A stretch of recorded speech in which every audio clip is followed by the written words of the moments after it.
काही काही काळजी घ्यायची आहे तुला घ्यायची रे चिकू. दया येते रे मला मनातली सगळी खटखट मनातच ठेवावी लागणार आहे.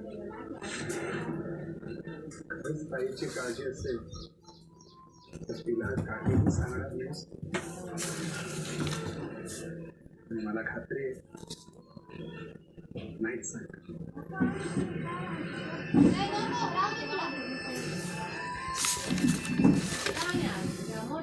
त्यापेक्षाशी लग्न करणं ही तुझ्या आयुष्यातली सगळ्यात मोठी चूक असते. अजूनही वेळ दिलेली नाहीये. तुला हे लग्न करायचं नसेल तर नका करूस.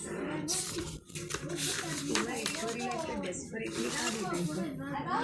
काही सांगायचं का तिला? नाही काही मी तिला फोन करून सांगतो. मुहूर्त शोधायला गेलो होतो ना आणि इतके मुहूर्त दिले त्याने पहिला मुहूर्त फायनलच करून टाकला. 15 दिवसांनी